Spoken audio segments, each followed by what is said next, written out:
মা ভবানীর শেষ পুজোয় আমরা মা ভবানীর আশীর্বাদ খেয়েছি শুধু পুত্র সন্তানের আশায়, কিন্তু আমার এই রম্ভাবতীর গর্ভে পুত্র সন্তান আছে কি না আছে আমি কোনো কুশল সংবাদ পাইনি।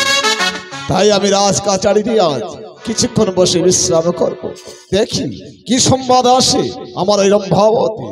মহারাজের জয় হোক, জয় হোক, মহারাজের জয় হোক, জয় হোক, জয় হোক। আমার জয় হবে ভাই। হ্যাঁ বল এমনই কি শুভ সংবাদ? মহারানীর মেয়ে জন্মগ্রহণ করেছে মহারাজ। হ্যাঁ, কত আনন্দ! বড় ধন্য হলাম আমি হিমা মহানী, তোমারই অসীম করুণা, তোমারই চরণী আমারই শত কোটি প্রণাম। বেশ, এই খুশির সংবাদ দেওয়ার জন্য আজ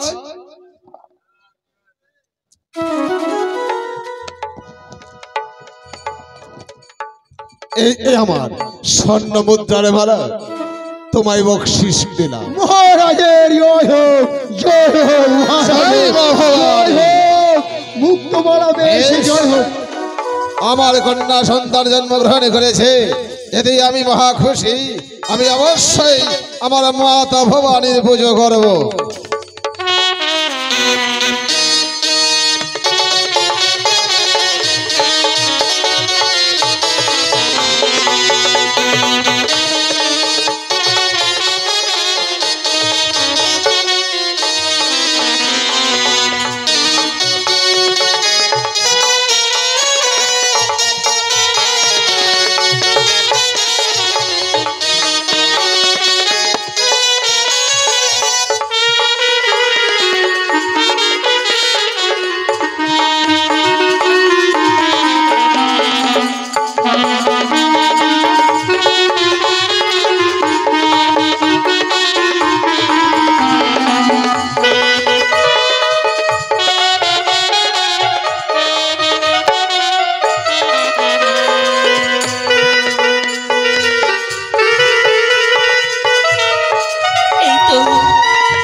পেয়েছি এই ঠাকুরের নামে। ওগো মা, ওগো চণ্ডী মা, আজ তোমার পরে আমি লক্ষ্যে কি পেয়েছি। আজ সন্তান আমার, আর আমি কত সুখী হয়েছি। কথায় দাসী, ও দাসী, দেখেছো আমার সন্তান আজ তোমার ডাকি আর করেছি গন্ধন। তোমরা কোথায়? একটিবার দেখে করে যাও। এসো, তোমরা এসো। আয় খোকা, তোমাকে দেখি আমি কত ধন্য হয়েছি। না জানি আমার সংসার এইভাবে যদি থাকে আমরা কত সুখী হব। প্রণাম রানীমা।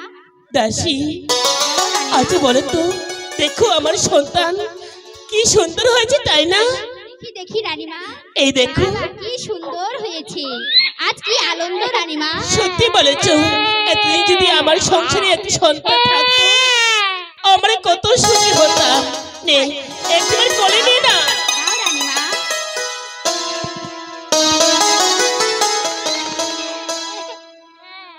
বাহ, তোমার করে কত মানিয়েছি, তাই না? রানীমা, আচ্ছা বলো, ওই দেখো সেই বাগানে গিয়ে ফুল তুলে নিয়ে এসো। আর যদি আমার সাথে ফুলের মালা গেঁথে আমার সন্তানকে দাও, আমার সন্তান প্রাণ ভরে ঘুমাবে। যাও না। বেশ রানীমা, ওই ফুল বাগানে আমি ফুল তুলে মালা গুছিয়ে আনবো রানীমা। ঠিক আছে। বাহ, আমি কি করব, অনেক বেলা হয়ে গেছে, এখন চণ্ডীর পুজো করে নেই। তাই তো আমি আজকে বরণা সাজিয়ে মা চণ্ডীর কাছে পুজো করবো। বাগু, আমি তোমার কথা ভুলে গেছিলাম মা। আমি মেয়েকে পেয়ে, ওগো মা, তুমি একবার আমাকে প্রাণ ভরে আশীর্বাদ করে যাও। জীবনের সার তুমি মা গো, তোমায় দিলাম পূজার ফুল চরণে তোমার। জীবনের সার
সন্তান যদি আজ আমাকে খোকা বলে, আমাকে মা বলে ডাকতো, আমি কত আনন্দ পেতাম। রম্ভাবতী, স্বামী, কই আমারও নাকি কন্যা সন্তান হয়েছে। এই স্বামী, এই তাই দেখো না, কন্যা দেখো, সন্তানের মুখ আমি দর্শন করতে চাই। ওই দেখো। আসুন। বাহ, কি সুন্দর কন্যা জন্মগ্রহণ করেছে, পূর্ণিমারে চাঁদের মতো মুখ। বাহ বাবা, বড় ভাগ্যবতী তুই। এই অভাগার জন্মে ঘরে জন্ম নিয়ে আজ এই অভাগার আট খুলে নামে খুলে দিয়েছিস। তাই ভাবছি, বল, বল রম্ভাবতী, বলো বলো স্বামী। তোমরা দাস দাসী এই মেয়ের নাম কি রাখবো? আচ্ছা তুমি বলো না, তুমি তো আমার মেয়েকে সবসময় নিয়ে বেরাবে, তুমি নামটি রাখো।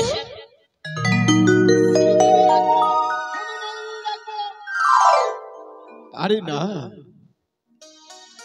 এই হতভাগ লক্ষপতি রাজারে ঘরে জন্ম নিয়েছে একমাত্র কন্যা। এই লক্ষপতি আটখুরির নামে যখন খুলে গেছে, আজ থেকে আমাকে কেউ যখন আটখুর বলবে না, আজ থেকে এই কন্যার নাম আমি দিলাম খুলো না। স্বামী, সত্যি সেই নাম শুনে আমার প্রাণটা শীতল হয়ে গেছে। সত্যি বেশ, আমার দাও রম্ভাবতী দাও, আজ এই কন্যাকে আমরা মানুষের মতো মানুষ করে তুলব। ঠিক আছে স্বামী, চলো চলো মা ভবানীর পুজো করবো। এসো স্বামী, এসো দাসী, তোমরা পুজোর আয়োজন করো, উলুধ্বনি দাও, শঙ্খ বাজাও, এসো এসো।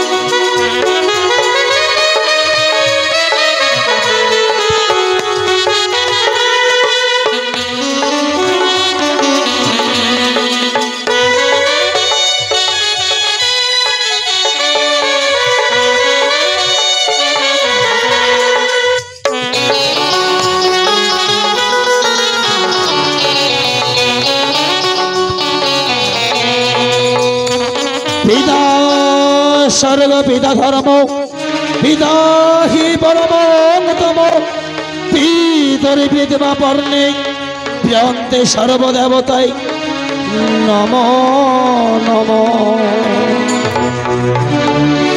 হে আমার আরাধ্য দেবতা, আজকে অদূর থেকে আমায় আশীর্বাদ করো।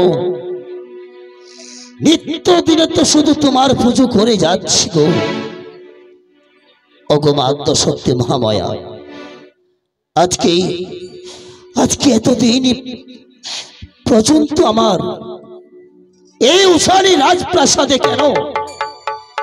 কেন আজকে আমাকে আট করা বলে সবাই ধিক্কার দিয়ে আমার রাজ্য থেকে চলে যাচ্ছে। তাই সমস্ত উষানী নগরের প্রজাগণ শুধু আমায় আট করা বলে ধিক্কার দেয়। আমার রাজ্যে যে সমস্ত আমার কর্মচার ছিল, যেই সমস্ত আমার পরিবারে ছিল, সবাই এক এক করে ছেড়ে চলে গেছে।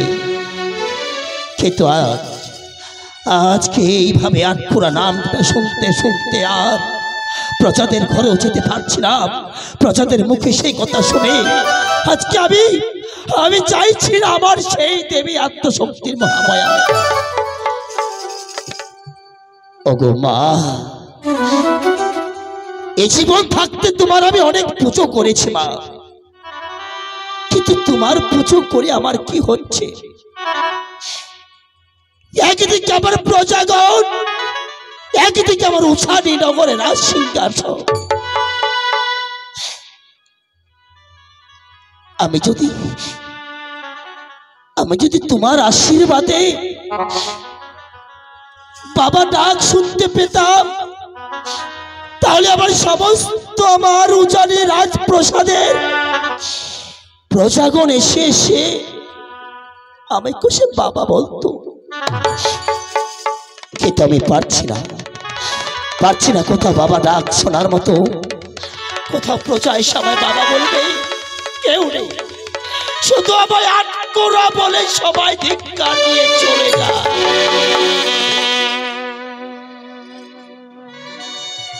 আজকে যতবার শুধু আমার কাছে আমার রানী খোলন আমার কাছে আসে, সেও আমায় বলে, ওগো মায়ের তো আমি অনেক পুজো করেছি, কিন্তু কেন কেন আমার গর্ভে কোনো ছেলে সন্তান কি মেয়ে সন্তান দিচ্ছে না? তাই আজকে আমার স্ত্রী লোহনাকে কি বলবো, আমি যে লোহনাকে বলতে পারবো না, তাই লোহনাকে ছেড়ে কোথাও আমি যেতেও পারছি না। করি সময় দুব্বদাসী, এসো, শুধু তোমাদেরকে নিয়ে আমি আমার উজানি রাজ সিংহাসনে থাকবো।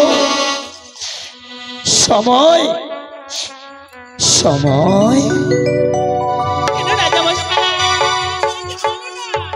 কি হয়েছে দুব্বদাসী? বলো।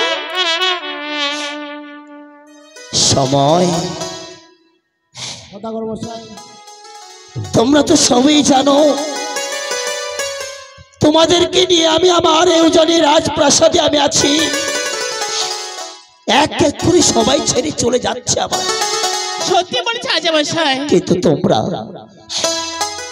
তোমরা আমার নিজের ছেলে সন্তানের মতো আমার ওই উজানি রাজপ্রাসাদে আমাকে আগলে ধরেছো। তোমরা ছাড়া বোধহয় আমার এই উজানি রাজপ্রাসাদে কেউ থাকবে না। আমিও থাকবো না। এই সময় তোমরা চলে গেলে আমি তাকে নিয়ে থাকবো রে। আমিও থাকবো না রাজামশাই। হ্যাঁ? গ্রামে তুমি সবাই বলছে তুমি নাকি এক্ষুনি রাজা, আর তোমার কাছে থাকলে আমার মান সম্মান চলে যাবে। শোনো দুব্বদাসী, তুই আজকে ছোট্ট থেকে আমার রাজপ্রাসাদে কাজ করতে করতে তুই এত বড় হয়েছিস। হয়েছি। তোমার যে মায়া মমতা, শুধু আমাকে তোমাদেরকে আদর স্নেহ দিয়ে আমি তোমাদের মুখ দেখে আমি আছি, কিন্তু বলতে পারো তোমার সেই রানী বর্তমান কোথায় গেছে? সত্যি বলেছ, সেই রানীমা ফুলের মালা গেথে গেথে অনেক বড় করে তুলেছে। আর দেখো, ওই দেখো রানীমা ফুল বাগানে গিয়েছে। সে কত খুশি আসবে জানি না রাজামশাই। যাও, তোমার রানী মাকে নিয়ে এসো আমার কাছে। ঠিক আছে রাজামশাই, প্রণাম। প্রণাম। সময়, এ জীবন থাকতে আমার রাজ্য আমাকে ছেড়ে তুই কোথাও চলে যাস? আমি চলে যাব না গো না, আজকে তোমাদেরকে নিয়ে সব কিছু আমার স্বপ্ন। যদি আমার এই উজানি রাজপ্রাসাদে আমার যদি রানীর গর্ভে কোনো ছেলে সন্তান না আসে, আমি মরে যাওয়ার পর সব কিছুতে তোদেরই থাকবে রে সময়। মহারাজ, আপনি সময়ের সাথে